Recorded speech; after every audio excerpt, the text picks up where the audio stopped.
All right, who did it? What idiot changed his vote? Is that the way you talk about a man's life? Whose life are you talking about? The life of a dead man or the life of a murderer? I want to know who. So do I. Excuse me. This was a secret ballot. Nobody looked while we did it, but now I want to know. We agreed on that point, no? If the gentleman wants to remain a secret. What do you mean? There are no secrets here. I know who it was. What's the matter with you? You come in here and you vote guilty, and then this slick preacher starts to tear your heart out with stories about poor little kid who couldn't just help murdering his father. So you change your vote. If that isn't the most sickening. Now hold on. I agree with you that the man is guilty, but let's be fair. Hold it. Be fair? That's just what I'm saying. We're trying to put a guilty man into the chair where he belongs, and all of a sudden we're paying attention to fairy tales. Now, just a minute. Now you listen to me. Let's try to keep this organized, gentlemen. It isn't organized, but let's try to be civilized. Please, I would like to say something here. I have always thought that a man was entitled to have unpopular opinions in this country. This is the reason I came here. I wanted to have the right to disagree. Do you disagree with us? Usually I would. In this one case, I agree with you. But the point I wish to make is that in my own country, I am ashamed to say...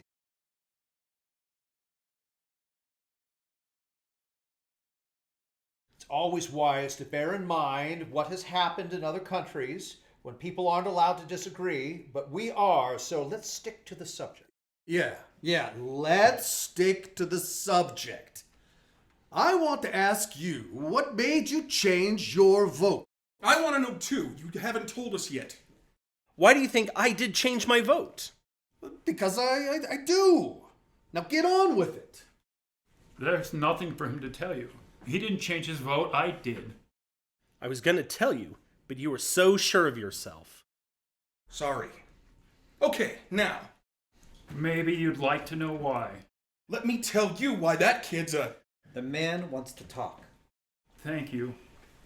This gentleman chose not to stand alone against us. That's his right. It takes a great deal of courage to stand alone, even if you believe in something very strongly. He left the verdict up to us. He gambled for support, and I gave it to him. I want to hear more. The vote is 10-2. That's fine. If the speech is over, let's go on.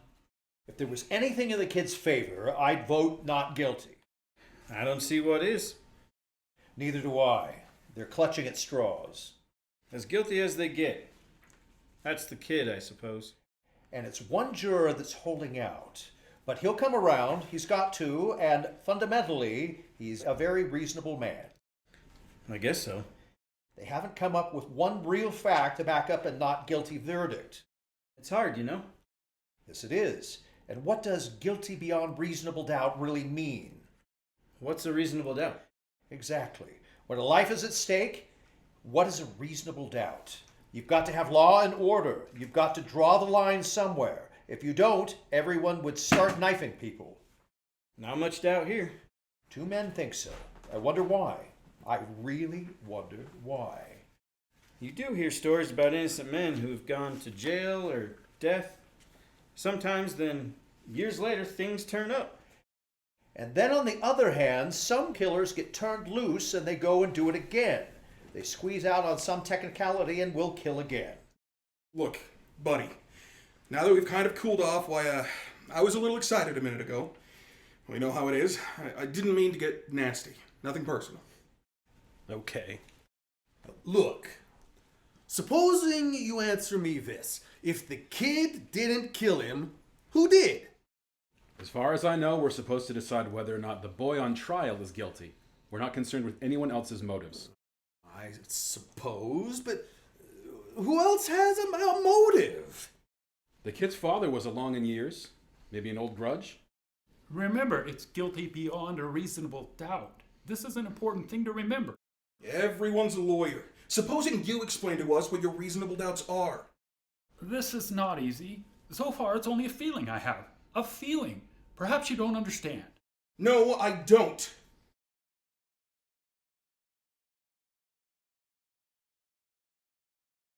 You said a mouthful. Look, the old man heard the kid yell, "I'm gonna kill you." A second later, he heard the father's body falling and saw the boy running out of the house 15 seconds after that. Where's the reasonable doubt in that? That's right. And let's not forget about the woman across the street. She looked into the open window and saw the boy stab his father. She saw it. Now, if that's not enough for you, It's not enough for me. What is enough for you? I'd like to know. How do you like him? It's like talking into a dead phone. The woman saw the killing through the windows of a moving elevated train. The train had 5 cars, and she saw through the windows of the very last 2 cars. She remembers the most insignificant details. well, what have you got to say about that? I don't know.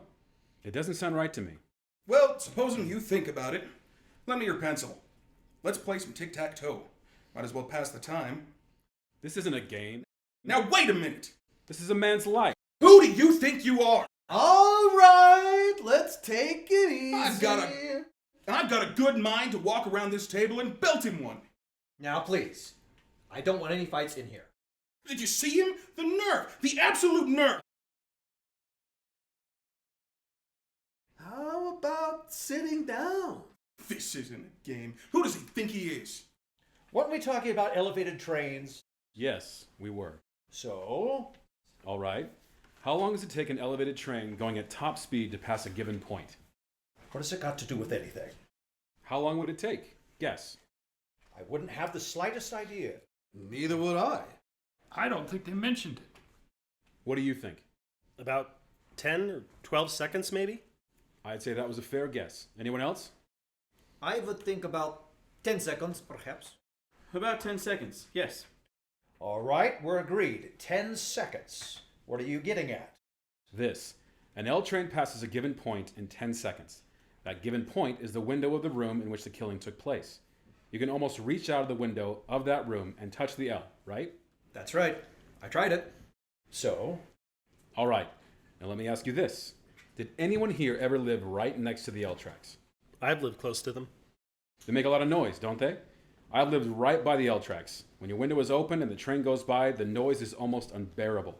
You can't hear yourself think. The old man who lived downstairs heard the boy say, He didn't say it, he screamed it. the old man heard the boy scream, "I'm gonna kill you." And 1 second later, he heard a body fall. 1 second, that's the testimony, right? Right. The woman across the street looked through the window of the last 2 cars of the L and saw the body fall, right? right? So? The last 2 cars. The last 2 cars. An L train takes 10 seconds to pass a given point, or 2 seconds per car. That L had been going by the old man's window for at least 6 seconds, and maybe more before the body fell, according to the woman. The old man would have had to hear the boy say, "I'm gonna kill you," while the front of the L was roaring past his nose. It's not possible he could have heard it. What do you mean? Sure, he could have heard it. With an L train going by? He said the boy yelled it out. An L train makes a lot of noise. It's enough for me. It's enough for me, too. I don't think he could have heard it. Maybe the old man didn't hear it. I mean, with the L noise. What are you people talking about? Are you calling the old man a liar? Something doesn't fit. Well, it stands to reason. You're crazy. Why would he lie? What's he got to gain? Attention, maybe? You keep coming up with these bright sayings. Why don't you send one into a newspaper? They pay $2. What does it have to do with a man's life? Why might the old man have lied? You have a right to be heard. It's just that I looked at him for a very long time. The seam of his jacket was split. Did you notice that? Under his arm? He was a very old man with a torn jacket, and he carried 2 canes. I think I know him better than anyone here. This is a quiet, frightened, insignificant man who has been nothing all his life, who has never had recognition, his name in the newspapers. Nobody knows him after 75 years. This is a very sad thing. A man like this needs to be recognized, to be questioned and listened to, and quoted just once. This is very important. And you're trying to tell us he lied about a thing like this just so he could be important? No, he wouldn't really lie, but perhaps he made himself believe that he heard those words and recognized the boy's face. Well, That's the most fantastic story I've ever heard. How can you make up a thing like that? I'm not making it up. You must be making it up. People don't lie about things like that. He made himself believe he told the truth. What do you know about it? I speak from experience. What? I am the same man. I think we all understand now. Thank you. If you want to admit you're a liar, it's all right by me. Now that is too much. He's a liar. He just told us so. He did not say he was a liar. He was explaining. Didn't you admit that you're a liar?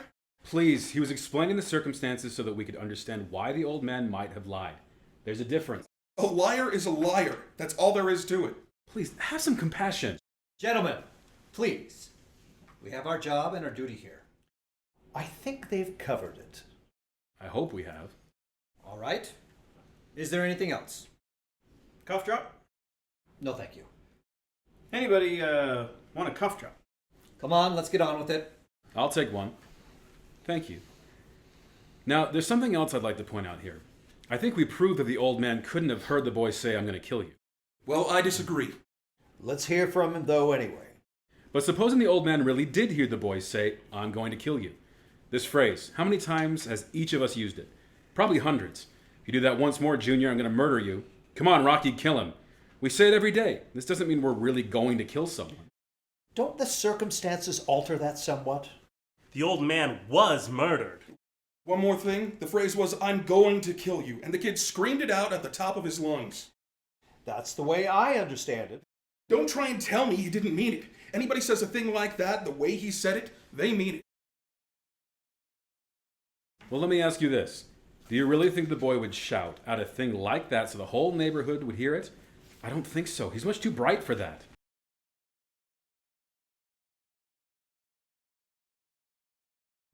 He doesn't even speak good English. The boy is clever enough. I'd like to change my vote to not guilty.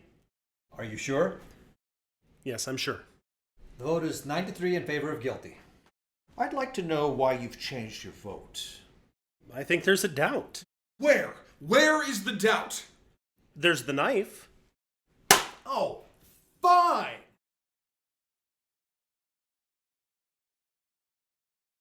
Go on. Give us the reasons.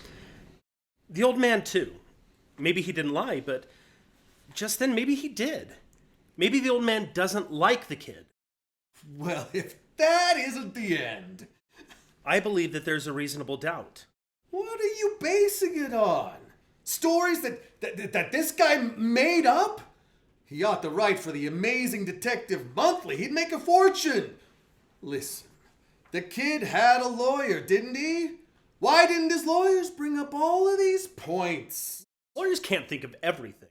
Oh, brother, you sit in here and pull stories out of thin air. Now you're supposed to believe that the old man doesn't get out of the bed, run to the door, and see the kid beat it downstairs 15 seconds after the killing. That's the testimony, I believe. And the old man swore to this. Yes, he swore to this only so he could be important. Did the old man say he ran to the door? Ran, walked, what's the difference? He got there. I don't remember what he said, but I don't see how he could have run. He said he went. I remember it now. He went from his bedroom to the front door. That's enough, isn't it? Where was his bedroom again? Down the hall? Are we to send a man off to die because it's down the hall somewhere? No, I don't. I don't remember either. Mr. Foreman, I'd like to take a look at the diagram of the apartment. Why don't we have them run the trial over just so you can get everything right? The bedroom is down the hall somewhere. Do you know? Do you know exactly where it is? Please, a man's life is at stake. Do you know? Well, Mr. Foreman? I heard you. All right, what's this one for? How come you're the only one in the room who wants to see exhibits all the time? I want to see this one too. So do I. And I want to stop wasting time. Are we going to start wading through all this nonsense about where the body was found? We're not. We're going to find out how a man who's had 2 strokes in the past 3 years and who walks with a pair of canes could get to his front door in 15 seconds? He said 20 seconds. He said 15. How does he know how long 15 seconds is? You can't judge that kind of thing. He said 15. He was very positive about it. He's an old man. You saw that. Half the time he was confused. How could he be positive about anything? Well, you know. No, I don't know. Maybe you know. Is this what you wanted? That's right, thank you. Sure, that's my job. You want this? Yes, please. Do me a favor. Wake me up when this is over.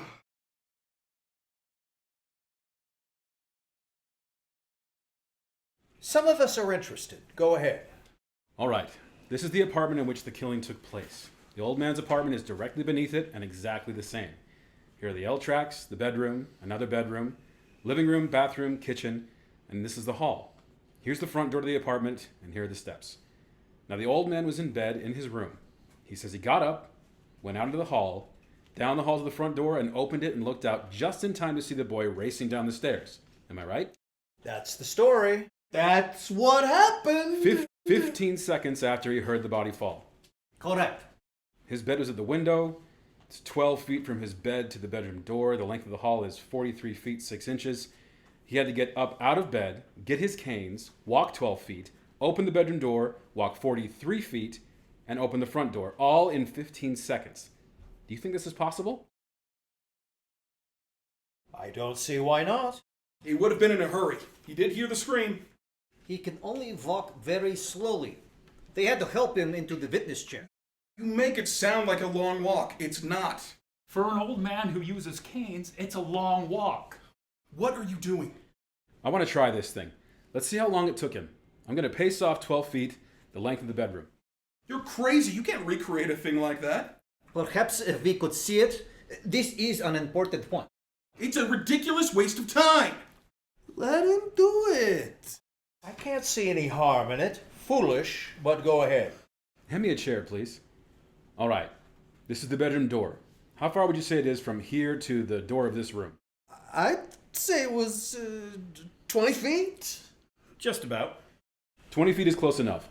All right, from here to the door and back is about 40 feet. It's shorter than the length of the hall the old man had to move through. Wouldn't you say that? A few feet, maybe.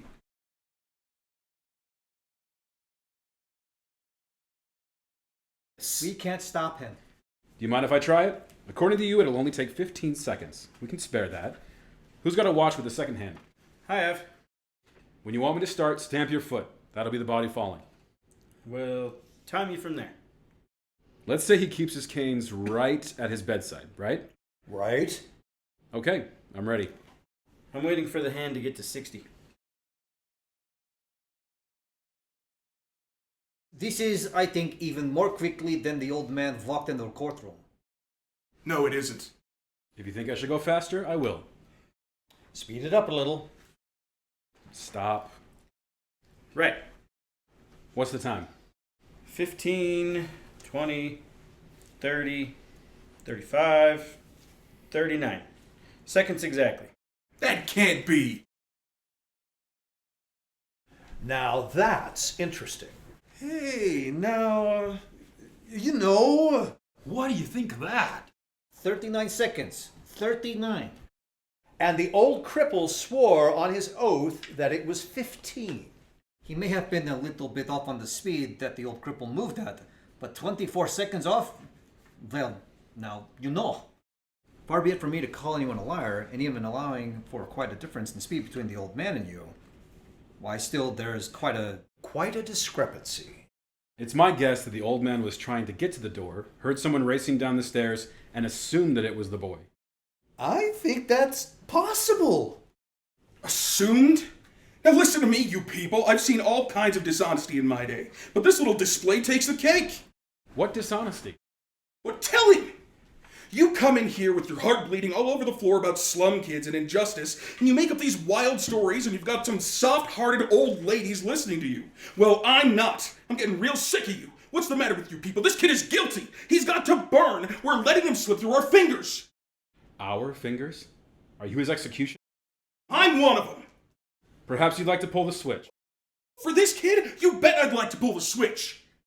I'm sorry for you. Don't start with me. What it must feel like to want to pull the switch.